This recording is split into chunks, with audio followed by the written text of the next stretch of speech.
La Direction nationale des cantines scolaires et le Programme alimentaire mondial vous présentent les échos de la cantine. أعوذ بالله السميع العليم من الشيطان الرجيم بسم الله الرحمن الرحيم والصلاة والسلام على رسول الله. Auditeurs et auditrices de Radio Al-Bayan, assalamu alaikum wa rahmatullah. Vous suivez l'émission Espace Cantine Scolaire, l'émission qui fait la promotion de cantines scolaires. Rappelons que cette émission est le fruit d'un partenariat entre la direction de cantines scolaires et Radio Al-Bayan de Bouna. Cette émission est produite et présentée par votre serviteur Alassane Ouattara. Et mes auditeurs, vous avez certainement entendu parler des cantines scolaires. L'objectif de cette émission est de vous permettre de mieux comprendre le fonctionnement de ces cantines dans notre région.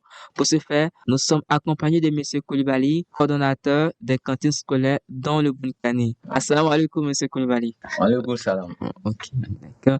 Ok, vous êtes le coordonnateur régional des cantines scolaires à Bouna. Oui, je suis M. Koulibaly Adama. Je suis le conseiller chargé des cantines scolaires, mais ma fonction précisément à la DRENA de Bouna, je suis le coordonnateur régional des cantines scolaires. D'accord. Avant de commencer cette émission, nous allons vous inviter à suivre un micro-trottoir que nous avons réalisé auprès de la population sur les acteurs qui approvisionnent les cantines. Jaurès Mondesi, c'est l'État à travers le PAM, le Programme mondial d'alimentation, qui fournit aux cantines la nourriture. Les vivres ouvriers, quoi. Moi, je m'appelle Ouattara Moumouni. C'est le PAM qui doit donner à manger à les enfants. Si la nourriture finit, c'est nous-mêmes la population qui doit compléter.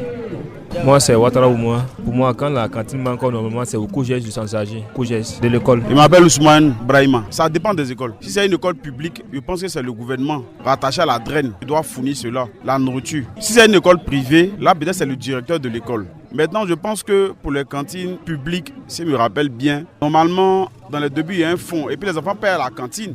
S'ils payent pour manger à la cantine, ces fonds recueillis là doivent servir à payer la nourriture. C'est versement qu'ils payent. Bon, ils ne savaient pas. C'est que c'est la DREN qui doit fournir normalement. Venant du ministère peut-être de l'éducation, mais un truc de ce genre comme ça. Kambou Donald. Selon moi, conseil régional présent, Yen Philippe, selon moi, c'est lui qui doit donner manger aux enfants. Comme il y a d'autres, les parents n'ont pas les moyens. S'il y a cantine à l'école, pour aider ceux qui n'ont pas les moyens. Tom, c'est Nestor. À mon avis, c'est Yen Philippe qui doit donner aussi. Comme à part lui, bon, actuellement, c'est lui je vois. Vous avez suivi la population. Que pensez-vous de la réaction de la population en ce qui concerne les acteurs qui doivent approvisionner les cantines scolaires? Bon, moi, je pense que la population, elle a raison. Il y a beaucoup qui entendent parler des cantines, mais beaucoup ne savent pas d'où proviennent les vivres qu'on envoie dans les cantines. Il nous appartient de les éclairer là-dessus. Et c'est pour cela, je vous dis beaucoup merci pour nous permettre de participer à cette émission. Ok.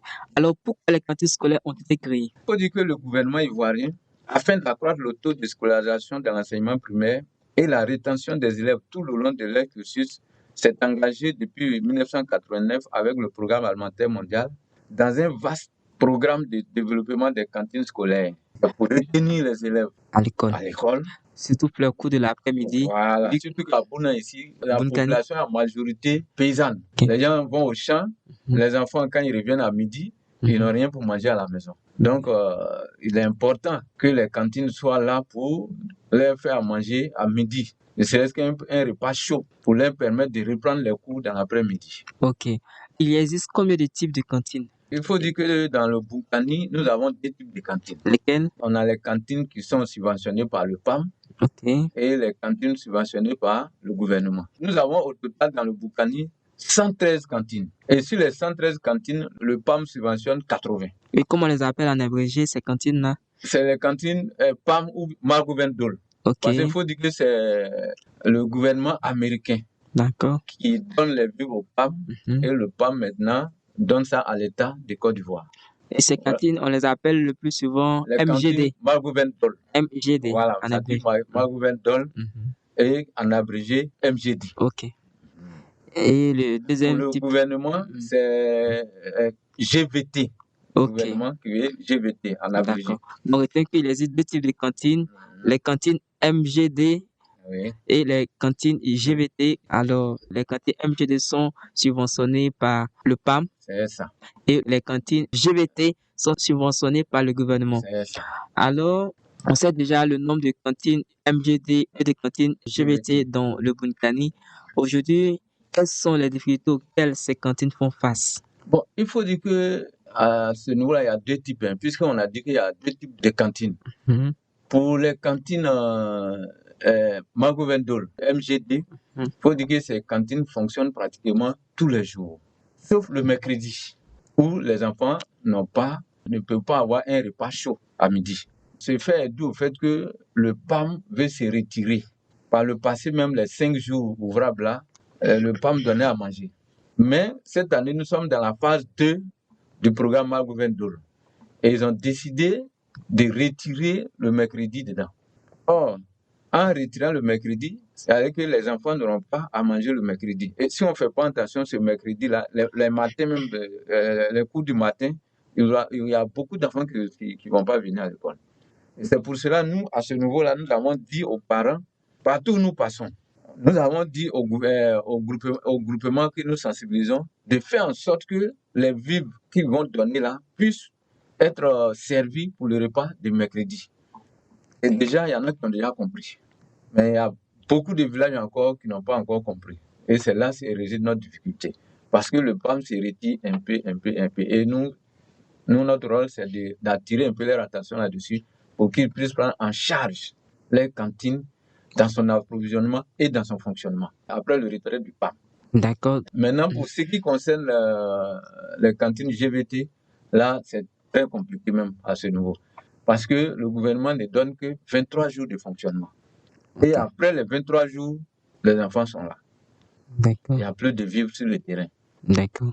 Ok, pour donner une réponse à nos auditeurs plus clairement, et vous allez nous dire qui doit approvisionner les cantines en dehors du PAM, En dehors du PAM, il y a les groupements, la communauté même, les collectivités locales, les cadres, les mutuelles.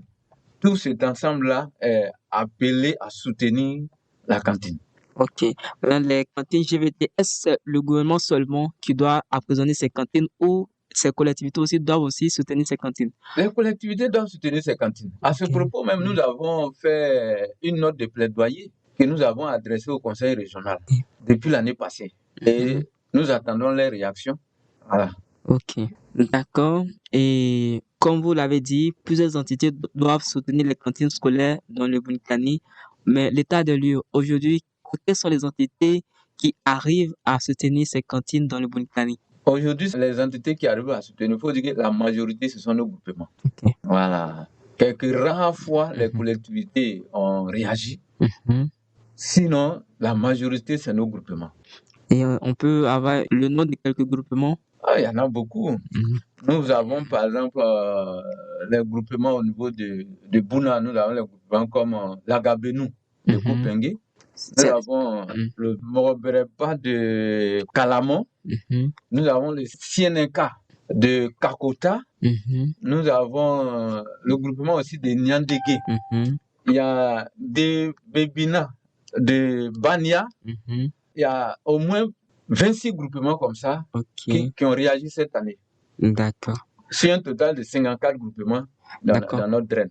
Ok, on va y arriver dans la prochaine émission en faisant le bilan des activités de cette année. Donc, quel est le défi que ces cantines doivent relever? Le premier défi, c'est d'avoir un repas chaud pour les enfants tous les jours de l'école. Tous les jours de l'école, il faut qu'il y ait un repas chaud. Si nous voulons atteindre l'objectif qui est assigné aux cantines. Ok, ça c'est le premier défi. Le défi majeur, c'est la pérennisation. Ok. Voilà. Parce que le PAM s'est retiré un peu. Il faut vraiment qu'on fasse la relève. Voilà. Tous les acteurs du système éducatif ayant reconnu les bienfaits de la cantine, il faudrait que nous tous, nous agissons pour la pérennisation de ces cantines au cas où le PAM venait à se retirer. D'accord. Ok, merci M. Koulibaly. Et nous étions avec M. Koulibaly pour parler du fonctionnement des cantines scolaires dans le Bunkani. Chers auditeurs, nous sommes au thème de notre émission Espace Cantine consacrée à la promotion des cantines scolaires. Pour ce numéro, il était question de comprendre le fonctionnement des cantines scolaires dans le Bunkani.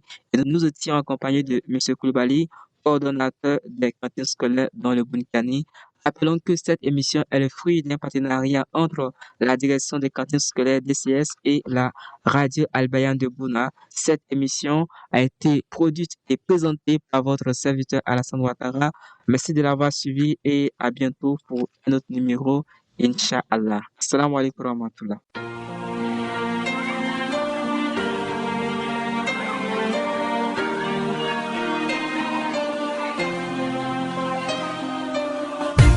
La Direction nationale des cantines scolaires et le Programme alimentaire mondial viennent de vous présenter les échos de la cantine.